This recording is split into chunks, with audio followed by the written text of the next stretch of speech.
Terry the Tramp didn't want any part of a gang war. Wars cost money, which meant fewer funds in the club account, which meant fewer coins for the slot machines. The Vagos International P was anxious to find a way around Hammond's call to battle, which was why he was busy trying to talk through the impasse with the Hells Angels in San Bernardino. But the natives of Green Nation were restless. As the drumbeat for war grew louder, Tramp had no choice but to act. So he threw Big Ol' Roy a bone. He greenlit and hit on Bro himself. It was a move that risked pissing off the Sons of Hell and the Angels anyway, but it was a risk Tramp had to take. When Roy informed the chapter that Tramp had given a thumbs up on Bro, they were immediately into it, all revved up and ready to go. "We're going to Bro's house to handle this," asked Chopper, a husky young Mexican. He was a former high school classmate of Jenna's and Doc's stepson, the dentist I'd sold my bike to for gambling money. "I think we should get him when he's leaving for work in the morning," offered Big Todd. "We could use baseball bats." "Better get a sledgehammer if you plan on taking down Bro," I wanted to say. The Boilermaker was a huge, no-necked motherfucker, the kind of guy you'd have to shoot to stop, as Freight Train used to say. I was hoping that wouldn't happen though. I liked Bro. The big boy could get along with just about anybody, but because he stood up to Todd and Roy and got a chain wrapped around his head for his trouble, he was number one on the Vago shit list. Roy decided whacking Bro with Louisville Sluggers was a pretty good idea, so he directed Big Todd, Iron Mike, and Chopper to grab some lumber, ambush Bro on his way to work, and take batting practice on his head. This is what Big Roy was good at, firing up the troops and sending them into battle while he watched the carnage from yonder distant hill. Hemmets P was one of those generals who led from behind, and in my book, that made him a pussy.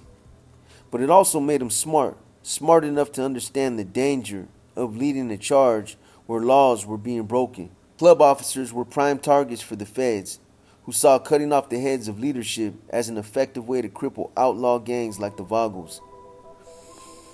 If Big Roy wasn't careful, the United States Justice Department could take away everything, including Big Roy. Better the peons go down, he figured.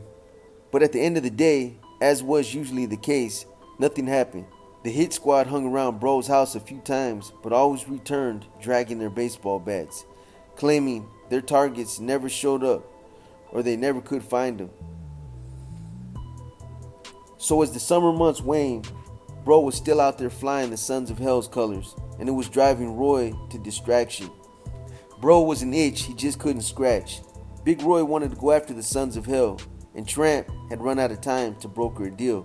In mid-October of 2004, the Vagos International P sanctioned a war against the Sons, notifying Vagos chapters in Venice, Southside, Victorville, Pomona, Norco, and Corona to stand by with Hemet for the coming fight. Tramp also warned his rank and file they should be prepared to go toe-to-toe with the mighty Hells Angels if they wanted to remain in the club. If they weren't prepared for bloodshed, he told them they should turn in their patch immediately or face physical punishment. Tramp says, "We're gonna roll on those motherfuckers," Big Roy announced during church at his home in San Jacinto. Tramp says, "We're gonna roll on those motherfuckers," Big Roy announced during church at his home in San Jacinto. "Are we talking guns, knives?" North wanted to know. "It would be guns, knives, bats, chains, everything," Todd chimed in. "If they have their gunners, we will have our gunners on the side." He wasn't wasting his breath, because while Code 69 sounded cool in theory, they seldom came off the way they were drawn up. Maybe it was just too involved for those geniuses. If a member received a Code 69 on his cell phone, he was expected to immediately drop whatever he was doing. He had to wear dark shoes and dark clothes, no color.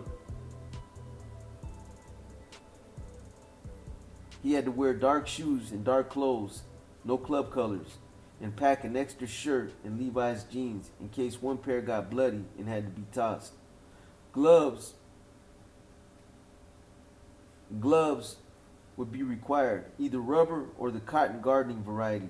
Members also had to travel alone in a private vehicle, no motorcycles, and without weapons of any kind. Everyone had 1 hour to show up at Buckshot's barn, where the war chest was stored. Instructions would follow. How about instructions for the fucking instructions? This is serious Vago shit, Roy reminded the troops as if they were headed for the shores of Normandy. A code 69 comes before everything else, and you'd better fucking show up at Buckshot's place. If not, you better have a damn good reason.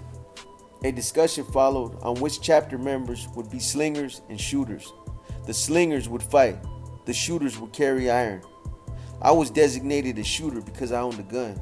Todd was a shooter. Iron Mike was a shooter. Even Crash was a shooter. A few days later, members of the Vago Support Club, the Green Machine, were brought into my garage for a briefing by the Sergeant at Arms. At the briefing, Big Todd did his best General George Patton impersonation, slapping around one Green Machine member who was slow to take his seat, then warning the rest they should turn.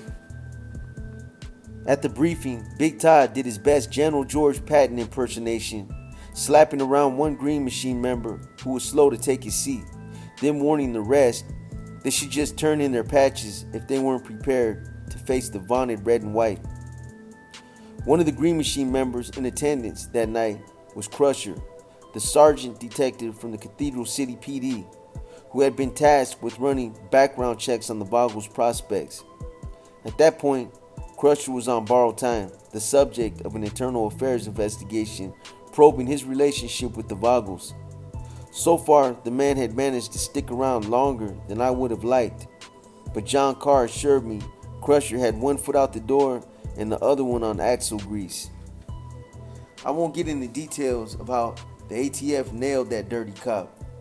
Suffice to say, some of the names handed to the sergeant for background checks were tagged by the feds and traced right back to the Cathedral City PD. Sergeant Crusher had shot himself in the foot. In the end, that crooked lawman would never be prosecuted for betraying his solemn oath. To do so would have exposed me as the informant. With Operation 22 Green active and with bigger fish to fry, ATF decided against blowing my cover.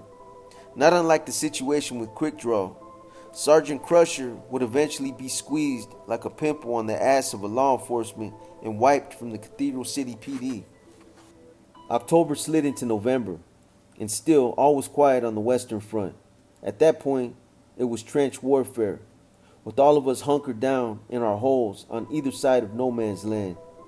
Nobody, it seemed, was willing to come out and fire the first shot.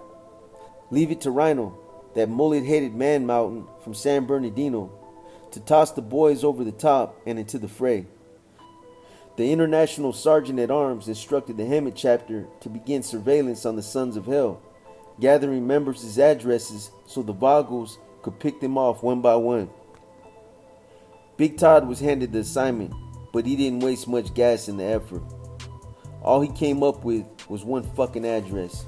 That was enough though, to at least start things rolling. I got a call one night from North, who by this time had ditched the Hemet chapter and signed on with Quickie John's bunch over in Norco. I was given an address and told to meet him right there right away. He wouldn't say why. When I arrived in my truck, I found North, Big Todd, and Junior, the Winchester chapter sergeant at arms, holding baseball bats and tire irons on a residential street. "See that truck there?" said North, pointing me toward a house down the block where a pickup was parked at the curb. "That belongs to a Sons of Hell patch. Tramp gave me an order to take him. Once he comes out, we're gonna fuck him up." Oh shit.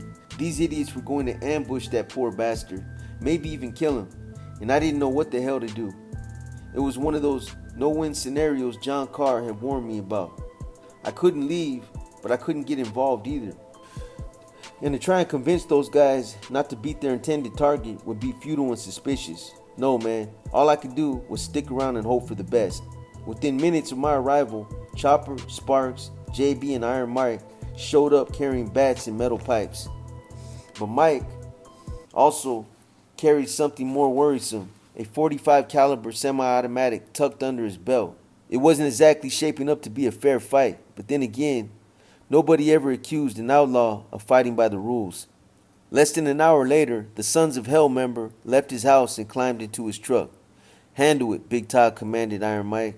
I'm going to shoot him, the little Vago announced. Iron Mike scrambled into a pickup driven by Junior, the Winchester sergeant at arms, and the truck roared off with Mikey ready to blast away from the passenger side window. The Sons of Hell Patch saw them coming as he started his truck. He slammed into gear and veered sharply around the oncoming pickup, then sped past us like a frightened rabbit. In a moment came the hunter, tires screeching against the asphalt as the truck turned the corner and disappeared. I never heard gunshots, or anything else for that matter, until later that night when I got word that the rabbit had managed to evade his pursuers and escape with his skin. Later, when I was wired up, I spoke to Iron Mike about what had happened that day. That was a pretty tough situation they put you in, brother, I told him. Mike turned to me with a serious gaze and said, if I could have, I would have shot him.